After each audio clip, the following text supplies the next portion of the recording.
کئی چاند تھے سر آسماں، شمس الرحمن فاروقی کے ناول کا 42واں حصہ۔ باب رامپور۔ وزیر کا غم بہت آہستہ آہستہ کم ہوا اور درگاہ قدم شریف میں اس کی حاضری بھی کم ہونے لگی۔ آخر کار اب وہ صرف عرس کے ایک دن پہلے وہاں جاتی، شمس الدین احمد خان کے مزار پر آنسو بہاتی اور نواب کے نام پر کچھ خیر خیرات کر کے واپس آ جاتی۔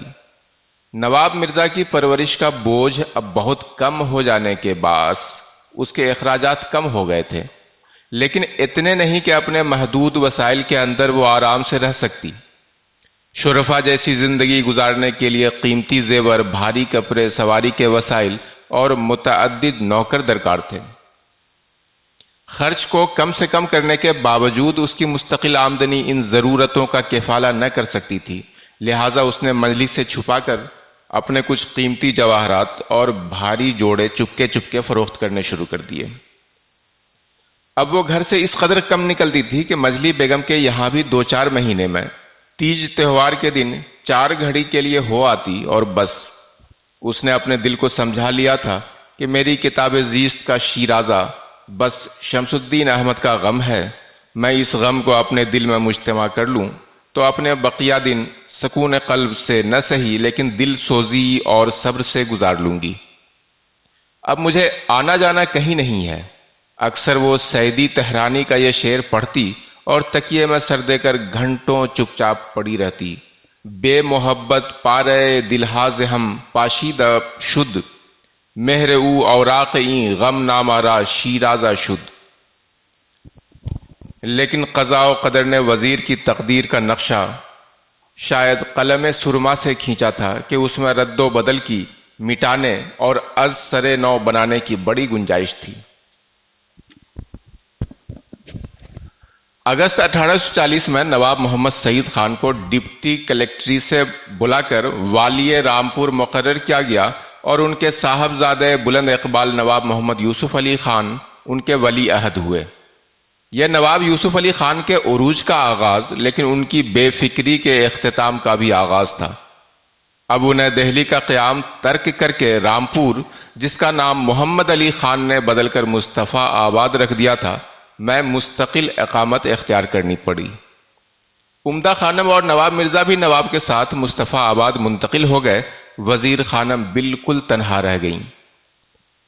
مجلی بیگم نے وعدہ کیا تھا کہ کبھی کبھی نواب مرزا کو لے کر تم سے ملنے ملانے شاہجہاں آباد آ جایا کروں گی، لیکن رامپور کے چھوٹے لیکن نئے ماحول اور پورے نوابی رنگ نے بہت سی نئی ذمہ داریاں ان پر ڈال دیں اور انہیں فرصت کم سے کم ملنے لگی۔ ادھر نواب مرزا بھی نواب یوسف علی خان کے بیٹے نواب کلب علی خان کے ہم سبق بنا کر رامپور کے ملا غیاث الدین عزت رامپوری کے سامنے بٹھا دیے گئے تھے۔ اب نواب مرزا کی بھی زندگی میں لڑکپن کی بے فکری کے بجائے علم کی محنت طلبی اور شعر و سخن کی مضمون تراشی کا بول بالا ہونے والا تھا۔ اس طرح عمدہ خانم اندرون حویلی کی ذمہ داریوں اور نواب مرزا تعلیم کے بندھنوں کے سبب مصطفیٰ آباد میں مقید ہو کر رہ گئے۔ نواب مرزا کے رامپور چلے جانے کا ایک نتیجہ یہ بھی ہوا کہ وزیر خانم اور محمد یوسف سادہ کار کے درمیان وہ نیا تعلق جو نواب مرزا کے سبب قائم ہوا تھا اب منقطع ہو گیا۔ محمد یوسف کی عمر کچھ زیادہ نہ تھی، لیکن اسے حدت جگر اور ذوف معدہ کی پرانی شکایت تھی جو روز بروز بڑھتی جاتی تھی۔ بیوی کے موت کے بعد وہ کھانے کے اہتمام سے بالکل بے پرواہ ہو گیا تھا اور حکیموں کی ہدایت کے برخلاف کھٹی تلی ہوئی مسالے دار چیزیں بے تکلف کھا لیا کرتا تھا۔ گوشت سے بھی اسے کوئی پرہیز نہ تھا۔ شاہ عالم کے فرمان کے بعد سے دلی میں گائے کا ذبیحہ اب خال خال ہی ہوتا تھا، لیکن بھیڑ اور دوسرے چھوٹے جانوروں کا گوشت بکثرت ملتا تھا۔ بکری کا گوشت عام طور پر مریضوں یا نفاست پسند امیروں کے لیے مختص تھا۔ عوام اور متوسط طبقے کے لوگ بھیڑ کا گوشت زیادہ استعمال کرتے تھے۔ اتفاق کی بات کہ اس زمانے میں علاؤالدین احمد خان علائی اور مرزا غالب کے درمیان محبت بھرے بے تکلف قطعات کا رد و بدل ہوا، اور ان کے اشعار سے اس زمانے کے خانوں اور امراء کے ذوق کا کچھ اندازہ ہوتا ہے۔ پہلا قطعہ غالب کا ہے اور دوسرا علائی کا۔ خوشی ہے یہ آنے کی برسات کے، پیے بادے ناب اور آم کھائیں، سر آغاز موسم میں اندھے ہیں ہم، کہ دلی کو چھوڑیں لوہارو کو جائیں۔ سوا ناج کے جو ہے مقلوب جاں، نہ وا آم پائیں نہ انگور پائیں۔ ہوا حکم باورچیوں کو کہ ہاں، ابھی جا کے پوچھو کہ کل کیا پکائیں۔ وہ کھٹے کہاں پائیں املی کے پھول، وہ کڑوے کریلے کہاں سے مگائیں۔ فقط گوشت سو بھیڑ کا ریشے دار، کہو اس کو کیا کھا کے ہم حظ اٹھائیں۔ علائی نے جواب میں لکھا، سر آغاز موسم میں کیا خوب ہے کہ دلی سے حضرت لوہارو کو آئیں۔ سرولی کے وہ ڈاک پر سبز آم، وہ دلی کے انگور ہر شام آئیں۔ کریں حکم باورچیوں کو کہ ہاں، ابھی جا کے ہر چیز جلدی پکائیں۔ وہ لیں باغ سے جا کے املی کے پھول، وہ جنگل سے کڑوے کریلے مگائیں۔ وہ بے ریشہ بکری کا لمحے تری، کہ کیا کیا اسے کھا کے ہم حظ اٹھائیں۔ بھیڑ کا ریشہ دار گوشت دیر ہضم بھی تھا اور انفاق شکم بھی پیدا کرتا تھا، لیکن محمد یوسف کو اپنی صحت کا اب کچھ خیال نہ رہ گیا تھا اور اسے چٹپٹی چیزیں کھانے کا شوق بھی تھا۔ بد پرہیزی اور عدم پابندی اوقات کے باعث اس کا جگر خراب ہوتا گیا۔ جگر کی خرابی کے باعث اسے بھوک بھی کم لگتی تھی اور انفاق شکم اور کثرت امتلا کی علت مزید اسے لاحق ہو گئی تھی۔ اس کا وزن گھٹتے گھٹتے بمشکل من سوا من رہ گیا تھا، آنکھوں کے گرد سیاہ حلقے پڑ گئے تھے۔ نواب مرزا کی بدولت اسے چھوٹی بیگم کی نگہداشت اور کھانے پینے کے لیے پرہیزی چیزیں اور صحت کے سلسلے میں عام احتیاط پھر نصیب ہونے لگی تھی۔ وہ ساری احتیاط اور نگہداشت اب ختم ہو گئی اور محمد یوسف کا وہ حال ہونے لگا جو بیوی کے سانحہ ارتحال کے بعد ہوا تھا۔ نومبر 1840 مطابق شوال 1256 کا آخری دن تھا جب اچانک محمد یوسف سادہ کار کو استفراغ دموی ہوا۔ اس نے کچھ سمجھ لیا کہ اب میری آخری گھڑیاں ہیں۔ جیسے تیسے غسل کر کے اس نے 2 رکعت نفل پڑھی اور قرآن پاک لے کر بیٹھ گیا۔ محلے کے ایک لونڈے کو اس نے بڑی بیگم کے یہاں دوڑا دیا تھا کہ آجا اور میری آخری رسوم کا انتظام کر دے۔ بڑی کے دل میں محبت خاہری نے جوش مارا تو وہ چھوٹی کو بھی خبر کراتی ہوئی پالکی میں بیٹھ کر جوں توں باپ کے یہاں پہنچی۔ محمد یوسف کو مسلح پر بیٹھے ہی بیٹھے ایک خونی قے اور ہوئی تھی اور وہ نیم غشی کے عالم میں سر نہڑائے ہوئے مسلح پر بیٹھا ہوا کانپتے ہوئے ہاتھوں سے قرآن پاک کے اوراق کو خون کی کلیوں سے محفوظ رکھنے کی کوشش کر رہا تھا۔ حکیم غلام نجف خان صاحب بھی اسی وقت آ گئے تھے۔ انہوں نے نبض دیکھی تو بالکل دودھی تھی، گویا تھی ہی نہیں۔ انہوں نے دھیمی آواز میں کہا، اب کچھ نہیں رہا، انہیں پلنگ پر لٹا کر قبلہ رخ کر دیں اور سورہ یاسین پڑھیں، غسال اور کفن کا بندوبست شروع کریں۔ یہ کہہ کر وہ گھر کے باہر نکل رہے تھے کہ چھوٹی بیگم انہیں دروازے پر ملی اور اس نے روتے ہوئے پوچھا، حکیم صاحب میرے ابا جی کیسے ہیں؟ انہیں بچا لیجئے للہ۔ اب سب کچھ اللہ کے ہاتھ میں ہے بی بی، ہم لوگ یہاں بے بس ہیں۔ چھوٹی بیگم دوڑتی لڑکھڑاتی آنسوؤں کو ضبط کرنے کی کوشش کرتی باپ کے پلنگ تک آئی۔ محمد یوسف کا ایک ہاتھ بڑی بیگم کے ہاتھ میں تھا اور وہ اسے آہستہ آہستہ سہلا رہی تھی۔ اس کا چہرہ آنسوؤں سے تر تھا۔ سامنے قرآن کریم کا وہی نسخہ تھا جس کی تلاوت کے وقت محمد یوسف کو غشی آ گئی تھی۔ بڑی بیگم کا میاں سورہ یاسین پڑھ رہا تھا۔ محمد یوسف کی آنکھیں پتھرانے لگی تھیں، لیکن چھوٹی کو گمان ہوا کہ اسے دیکھ کر باپ کی آنکھوں میں پھر سے کچھ روشنی آ گئی ہے۔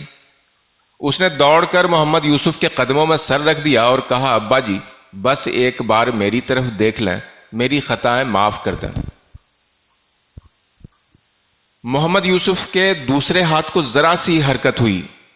چھوٹی بیٹی نے بے اختیار ہو کر باپ کا ہاتھ تھام لیا۔ کلمہ شہادت پڑھو چھوٹی، کلمہ شہادت پڑھو، رو مت۔ بڑی یہ الفاظ ادا کر ہی رہی تھی کہ محمد یوسف کو بڑی سی ہچکی کے ساتھ پھر خونی قے ہوئی۔ بیٹیوں نے ہاتھ بڑھا کر خون کی بوچھار کو روک لینا چاہا، لیکن محمد یوسف کے کاروان حیات کو روکنا اب ممکن نہ تھا۔ باپ کا واقعہ سنتے ہی مجلی بھی روتی پیٹتی رامپور سے آئی۔ اسے آخری دیدار نصیب نہ ہوا، لیکن باپ کی موت نے بہنوں کو ایک بار پھر رشتہ محبت میں باندھ لیا۔ تینوں کا آپس میں پہلے کی طرح ملنا جلنا ہونے لگا۔ پرانے تحفظات اور شکایتیں بھلا دی گئیں۔ بڑی نے ایک تجویز یہ رکھی کہ دونوں بڑی بہنیں اپنے اپنے حصے سے دستبردار ہو جائیں، اور ابا جی کا مکان اور اساس البیت اور نقدی وغیرہ اگر کچھ ہو تو وہ سب چھوٹی کو دے دی جائے۔ مجلی نے فوراً اس پر ساتھ کیا، لیکن چھوٹی راضی نہ ہوئی۔ وہ خوب سمجھتی تھی کہ اس تجویز کے پیچھے میری محبت ہے، لیکن اس میں کہیں میرے بے سہارا ہونے کے احساس کا بھی شائبہ ہے۔ اس نے کہا کہ مکان اور ترکے سے جو کچھ حاصل ہو اسے فتح پوری کے مدرسے اور جامع مسجد کو دے دیا جائے، تاکہ والدین کی طرف سے صدقہ جاریہ قائم ہو سکے۔ سب نے اس تجویز کی تحسین کی اور اس پر عمل کیا گیا۔ چہلم کے بعد منجلی واپس رامپور چلی گئی۔ چھوٹی نے چاندنی چوک خانم کے بازار میں اور بڑی نے اپنی سسرال واقع پھاٹک حبش خاں میں زندگی حسب سابق گزارنی شروع کر دی۔ پورا ایک سال یوں ہی گزرا۔ نواب مرزا نے دہلی ہی میں فارسی کی اچھی استعداد بہم پہنچا لی تھی، اور عربی میں بھی میزان منشیب سے بہت آگے نکل گئے تھے۔ دوسرے علوم خصوصاً ریاضی، منطق، عروض، بیان وغیرہ میں بھی ان کی مشق اچھی اور ذوق صحیح تھا۔ وہ ماں کو یاد تو کرتے، لیکن پڑھنے پڑھانے اور اپنے ہم چشموں کے ساتھ وقت گزارنے اور بڑوں جیسی باتیں کرنے میں انہیں بہت لطف آنے لگا تھا۔ دوسری بات یہ کہ انہیں احساس تھا کہ جب بھی اور جیسے بھی دہلی جانا ممکن ہوا، خالہ خود ہی مجھے لے کر دلی چلیں گی۔ اب میں کچھ خود اصرار کرتا ہوں تو ان پر ایک دباؤ سا ہوگا، اور انہیں مفت کی کشاکش اور شاید درماندگی بھی محسوس ہو، لہٰذا انہوں نے خاموش رہنے میں بہتری سمجھی۔ قمری تقویم کے لحاظ سے نواب مرزا 11.25 برس کے ہو گئے۔ یہ مئی 1842 کا ذکر ہے۔ ان کی مسیں بھیگنے لگی تھیں، اور عمدہ خانم نے مسوں کا کونڈا کرنے کی بڑی لمبی چوڑی تجویز بنائی، جسے وزیر نے بخوف چشم زخم ابنائے زمانہ و عداوت انگریز سختی سے مسترد کر دیا۔ لیکن عمدہ خانم نے بہت ضد کی اور بار بار لکھا کہ باقاعدہ مہمانوں، میراسنوں، ملانوں وغیرہ کو بلا کر دھوم دھامی نہ سہی، لیکن کونڈوں کی رسم تو ہونی ہی چاہیے۔ کئی مراسلات کے رد و بدل کے بعد جولائی 1842 کے آخری ہفتے میں وزیر رامپور پہنچی اور نواب یوسف علی خان کی حویلی کے پاس ایک مکان میں اتاری گئی۔ عمدہ خانم نے یہ مکان اور اس کے لوازم، فرش فروش، شیشہ آلات سب پہلے ہی سے درست کرا رکھے تھے، اور چھوٹی کی آسائش کا ہر انتظام وہاں موجود تھا۔ سب سے بڑھ کر یہ کہ اس کی آمد کے 1 گھڑی کے اندر نواب مرزا بھی وہیں آ گئے۔ وزیر نے بیٹے کو کلیجے سے لگا کر بار بار اوپر سے نیچے تک دیکھا اور چٹاچٹ بلائیں لی، اور آنکھوں میں آنسو لیے ہوئے ہنس کر بولی، اللہ نواب مرزا، آپ نے تو خدا رکھے بالکل جوانوں کے سے ہاتھ پاؤں نکالے ہیں۔ ابھی نواب مرزا نے کچھ جواب نہ دیا تھا کہ راحت افزا بول پڑی، جی ہاں، اور دور پار بالکل بڑے نواب صاحب پر گئے ہیں، بس رنگ ذرا کم ہے، نہیں تو عین مین وہی نقشہ ہے۔ یہ کہہ کر اس نے وزیر خانم کی طرف دیکھا تو سناٹے میں آ گئی۔ کاش میری زبان کٹ جاتی، اس نے دل میں کہا۔ وزیر خانم کے چہرے پہ ایک رنگ آتا تھا، ایک رنگ جاتا تھا۔ وہ منہ کو سختی سے بند کیے ہوئے سر جھکائے یوں بیٹھی تھی جیسے اب بس پھوٹ بہے گی، لیکن ابھی اس کی ساری طاقت خود کو ضبط کرنے میں لگی ہوئی ہے۔ عام حالات ہوتے تو نواب مرزا اپنی ماں کے گلے میں ہاتھ ڈال کر جھول جاتا، اس کے سینہ و بغل میں خرگوش یا بلی کی طرح خسر پھسر کرتا ہوا گدگدی سی کرتا، اور لمحے بھر میں ماں کی ناراضگی اور رنجیدگی دور کر دیتا۔ لیکن اب اسے کچھ عجیب سا تکلف بلکہ اجنبیت کا سا احساس ہو رہا تھا۔ اب ان کے درمیان کوئی 1.5-2 سال کے فاصلے کی ہی اجنبیت نہ تھی۔ نواب مرزا اچھے ہاتھ پاؤں نکال کر لمبائی اور تن و توش میں اپنی ماں سے بہت بڑھ گیا تھا۔ خیر، تن و توش میں ماں تو ہمیشہ دھان پان ہی تھی، اور اب 5-6 سال تک مرد کی صحبت سے پرہیز نے اس کے بدن میں کچھ اور بھی نزاکت پیدا کر دی تھی۔ اور اس کے چہرے پر تقدس کی ہلکی سی چھوٹ بھی پڑنے لگی تھی۔ اس وقت اس کی عمر 30 یا 31 سال کی تھی، لیکن اس کی چال ڈھال، نشست و برخاست، دوپٹہ اور دامن اور پائچے سنبھالنے کے انداز میں کنوار پتے کی خوشبو بکھرتی ہوئی سی، اور سب سے بڑھ کر کے اس کی آواز میں الہڑ جوانی کی جھانجھن بجتی ہوئی سی لگتی تھی۔ نواب مرزا کا جی چاہتا تھا کہ وہ ماں کی گود میں سر رکھ کر اس کا چہرہ اپنے دونوں ہاتھوں میں لے کر اسے چمکارے اور ہنسائے، جیسا کہ وہ پہلے کیا کرتا تھا۔ لیکن اب کئی باتیں اور کئی طرح کے خیالات مزاحم تھے۔ سب سے بڑی بات یہ تھی کہ صورتحال ہی بالکل نہیں تھی۔ نواب مرزا نے وزیر کو شمس الدین احمد خان کا ماتم آنسوؤں سے کرتے کبھی نہ دیکھا تھا، اور اس سے بڑھ کر یہ کہ نواب مرزا کے دل میں شمس الدین احمد خان کی تصویر غم آلود لیکن دم بدم دھندلکے میں گم ہوتی ہوئی تصویر تھی، جس کی خوشبو اور گرمی تو ضرور اس کے وجود میں تازہ تھی، لیکن بچپن کے کسی خواب کی طرح جو بھولتا نہیں لیکن پوری طرح یاد بھی نہیں آتا۔ خود اپنے وجود کی تشکیل، اس کی طرح کشی، اس میں رنگ آمیزی، نطق و منطق کی صلاحیت، طبیعت کی موزونی، نفاست، حسن اور خوشنما چیزوں کے لیے دل میں کشش، یہ سب اسے وزیر خانم کا ورثہ لگتا تھا۔ صورت شکل، مزاج، بات چیت، ہر چیز میں وہ خود کو وزیر خانم کی چھنگولیا سے بھی کمتر سہی، لیکن اس کا جزو بدن نہیں تو ایک حصہ ضرور سمجھتا تھا۔ باپ کے گھر والوں میں خود باپ کے علاوہ کسی کو اس نے دیکھا نہ تھا، اور سچ پوچھئے تو باپ کی طرف سے اس کا تھا ہی کون جسے وہ دیکھتا، اور جس کے مقابلے میں رکھ کر باپ کے تشخص، مزاج اور اپنے ہم چشموں اور محکوموں میں اس کی محبوبیت اور مقبولیت کا کچھ اندازہ کرتا۔ سگا چچا کوئی تھا نہیں، سوتیلے چچاؤں پھوپھیوں سے اس کے میل جول کا سوال ہی نہیں تھا۔ سگی پھوپھیوں میں ایک یعنی نواب بیگم کو اس نے دیکھا ہی نہ تھا، اور دوسری یعنی جہانگیرہ بیگم ایک دو بار اس کے گھر ملنے ملانے والیوں کی طرح آئی تھی۔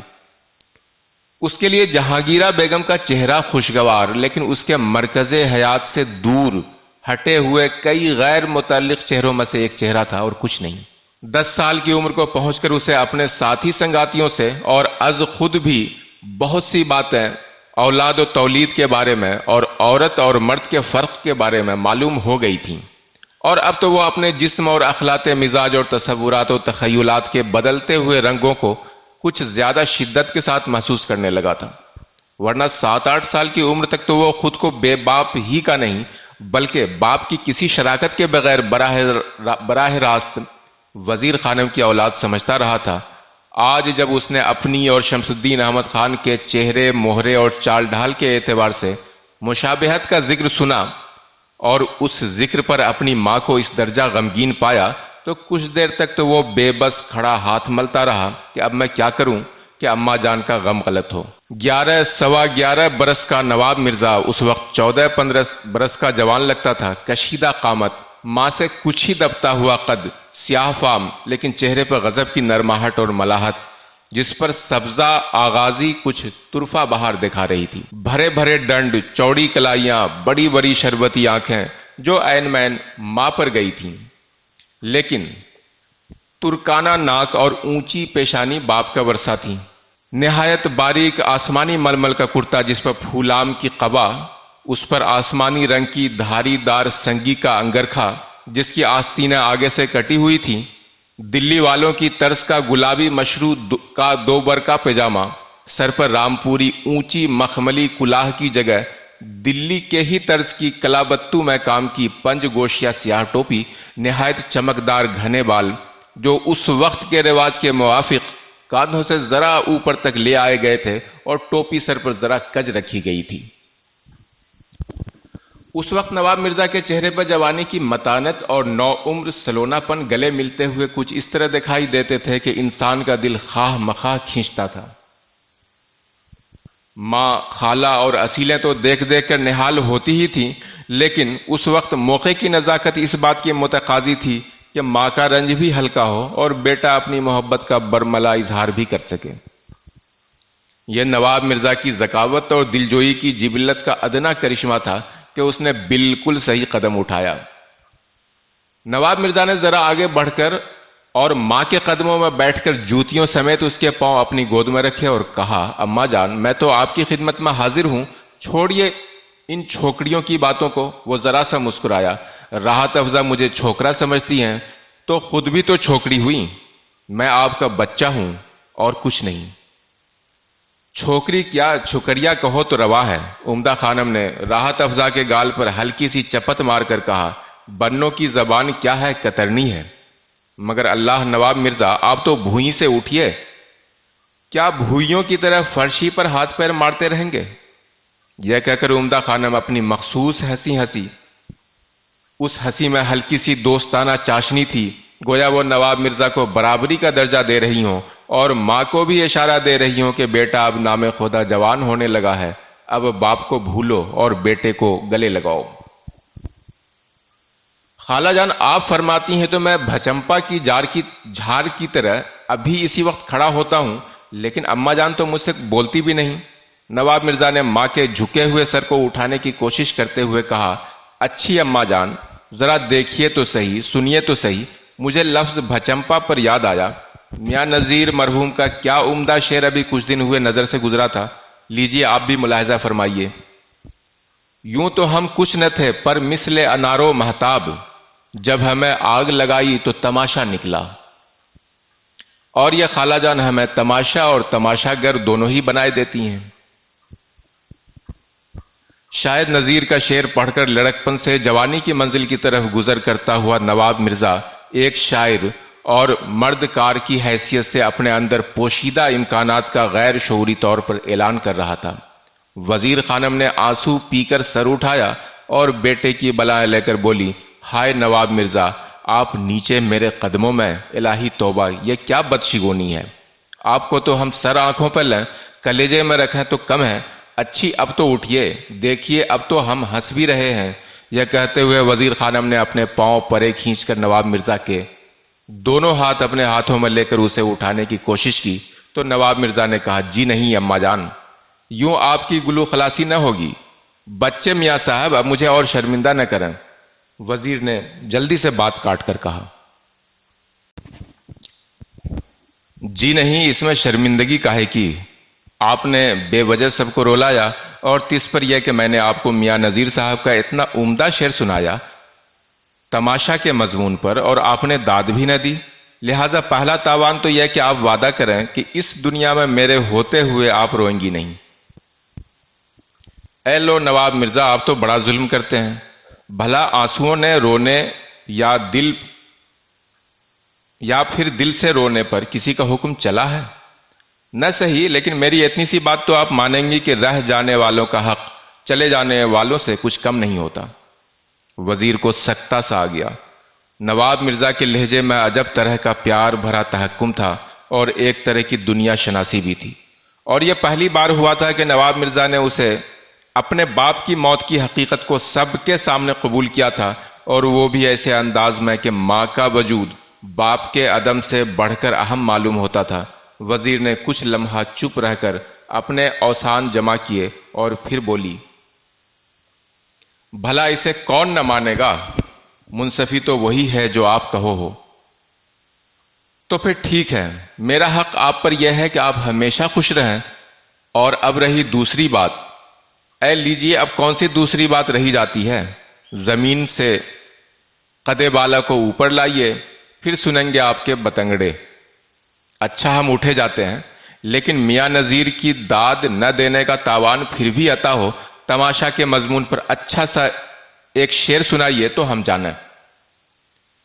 اس بار وزیر نے کچھ زیادہ زور دے کر نواب مرزا کے ہاتھوں کو اپنی طرف کھینچا۔ دونوں نے ہلکے بدن کے ساتھ اپنی جگہ چھوڑی اور نواب مرزا اپنی ماں کے گلے میں دایاں ہاتھ حمائل کر کے کھڑا ہو گیا۔ سبحان اللہ، مدرسے میں تو نواب مرزا پڑھیں اور امتحان مجھ بندی کا ہو۔ وزیر کچھ شگفتہ روئی سے بولی، لیکن اس کے لہجے میں خفیف سی گھبراہٹ تھی۔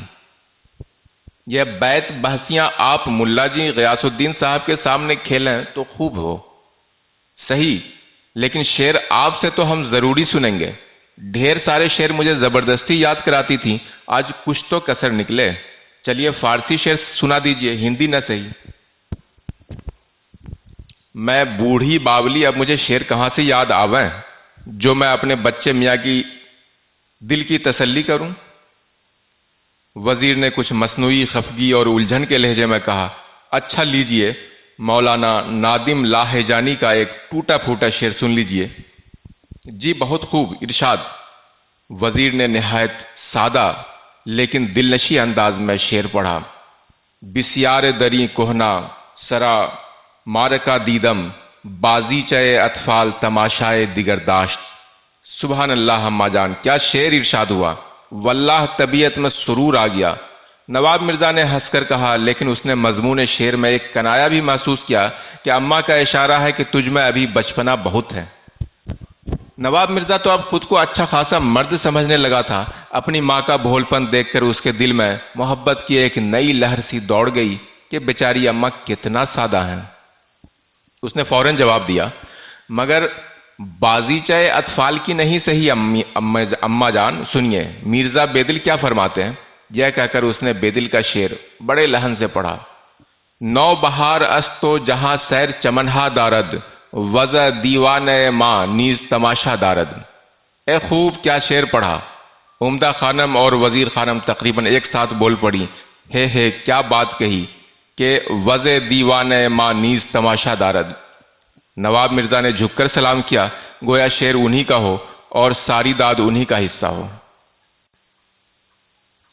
میں مان گئی کہ آپ اب بازیچہ اطفال میں نہیں رہ گئے، مبارک ہو۔ وزیر نے نواب مرزا کا ہاتھ دوبارہ اپنے ہاتھ میں لے کر کہا، کیا آپ بھی شعر موضوع کریں گے؟ فارسی کہیں گے یا ریختہ؟ جی تو میرا بھی بہت چاہتا ہے، نواب مرزا نے کچھ سوچتے ہوئے جواب دیا، لیکن کہوں گا تو ریختہ ہی کہوں گا، ابھی تو استاد ہے نہ کوئی تخلص۔ آپ ارادہ تو باندھ لیں، پھر تخلص اور استاد سب مہیا ہو جائیں گے، وزیر نے کہا۔ جی مگر ملا جی تو شاید بے دماغ ہوں، کہتے ہیں کہ شعر گوئی کار بیکارانست۔ نواب مرزا نے ایک خفیف سی مسکراہٹ کے ساتھ کہا، پھر کچھ توقف کے بعد ان کی مسکراہٹ اور بھی منموہنی ہو گئی جب انہوں نے کچھ شرماتے ہوئے کہا، اماں جان آپ ہی مجھے شاگرد کر لیجئے نا، اور کوئی اچھا سا تخلص بھی تجویز کر دیجئے، پھر تو میں مکتب کے ہم چشموں میں بہت ممتاز ہو جاؤں گا۔ اے ہے بیٹا، مجھے ایک مصرع بھی موضوع کیے ہوئے مدتیں بیت گئیں، اللہ بخشے میاں شاہ صاحب ہوتے تو ان کے قدموں میں آپ کو بٹھا دیتی، خود بھی کچھ سیکھتی۔ ہائے، ایسے شفیق استاد اب کہاں ملیں گے، لیکن ان کو تو موئے دکن کی پڑی تھی، پھر وہ جگہ سوکن کی طرح انہیں اپنی آغوش میں چھپا ہی لے گئی۔ وزیر کا چہرہ کچھ رنجیدہ ہوتے دیکھ کر نواب مرزا نے مچل کر کہا، اچھی ان باتوں کی نہیں صحیح، آخر کب تک آپ گزرے ہوئے زمانوں میں خود کو مینار بند کیے رہیں گی؟ دنیا بدل گئی، دنیا والے بدل گئے۔ عمدہ خانم نے نواب مرزا کو کچھ معنی خیز نگاہوں سے دیکھا، گویا لڑکے نے وہ بات کہہ دی ہو جو وہ خود کہنا چاہتی تھی لیکن کہہ نہ سکی ہو۔ راحت افزا نے البتہ کچھ مصنوعی اور کچھ اصلی غصے سے کہا، اے ہے نواب مرزا، آپ کی زبان بہت چل نکلی ہے، کہیں رہ نہ جائے۔ ذرا آگے آ کر اس نے وزیر کے گلے میں ہاتھ ڈالا اور اس کے سر پر ہاتھ پھیرتے ہوئے رام جیائی اصیل کو پکار کر حکم دیا کہ وزیر خانم صاحب کے لیے شربت انار لے آ۔ لیکن نواب مرزا اب کل کا بچہ نہ تھا، عمدہ خانم کی نگاہ کے معنی اس پر مخفی نہ تھے، اور اگر وہ اپنی عمر میں افزونی اور بلوغ کے بڑھتے ہوئے قدموں کی آہٹ سے ذرا متوحش ہو کر پہلے کی طرح ماں کی آغوش میں سر رکھنے اور اسے گدگدانے، اس کا ہاتھ اپنے ہاتھ میں لے کر اسے اپنے سر و سینہ پر رکھنے سے باز رہنے لگا تھا، تو دوسری طرف اسی افزائش عمر کے احساس نے اس کی زبان کو پہلے سے زیادہ آزادی بھی بخش دی تھی۔ راحت افزا کی طرف منہ کر کے وہ ہنس کر بولا، بی راحت افزا، اپنی خیر مناؤ، تاڑ کی طرح آسمان میں تھگلی لگاتی نظر آتی ہو، میری اماں جان ہی کیوں کل کے اندھیاروں میں پڑی بھٹکتی رہیں۔ اچھا اماں جان، کوئی تخلص تو میرے لیے تجویز کر دیجئے، استاد بعد میں ڈھونڈ لیں گے۔ اچھا بھائی، تمہاری ہی صحیح، مجلی باجی دیوان حافظ ہو تو منگواؤ۔ وزیر خانم نے کچھ زچ ہو کر لیکن خوش مزاجی سے کہا، لسان الغیب سے تخلص مانگتے ہیں، دیکھیے پردہ غیب سے کیا ظہور کرتا ہے۔ چھوٹی اس وقت دیوان حافظ تو ہے نہیں، ہاں دیوان درد کا اچھا سا نسخہ کل کوئی نواب صاحب کو نظر کر گیا تھا، میں اسے دیکھتے ہی دیکھتے یہاں لے آئی تھی، کہو تو اس کو ہی منگوائیے۔ دیوان درد میں تو فال کوئی دیکھتا نہیں ہے، لیکن کیا مذائقہ، وہ شیخ شیراز تھے یا شیخ جہان آباد، ان سے بھی پوچھ سکتے ہیں، وزیر نے جواب دیا۔ ابھی یہ باتیں ہو ہی رہی تھیں کہ کسی فقیر نے باہر کی ڈیوڑی سے ذرا دور سہ تار پر نسبتی تھانیسری کی غزل چھیڑ دی۔ یک دل و خیل آرزو دل بہ چ مدعا نہم تن ہما داغ داغ شد پمبا کجا کجا نہم۔ نہایت کھلی ہوئی اور پرسوز آواز اور اس پر سہ تار کا محزون یک رنگ ترانہ، لگتا تھا تینوں تاروں نے مل کر لفظ کی صورت اختیار کر لی ہے۔ بھائی بچے میاں صاحب، تن ہما داغ داغ شد، کیا اچھا فقرہ ہے، مجلی بیگم نے کہا۔ اتنے میں دیوان درد بھی آ گیا۔ چھوٹی کو وہ دن اور وہ زمانے یاد آ گئے جب اس نے دیوان حافظ سے فال لینے کے لیے پنڈت نند کشور کو بلوایا تھا۔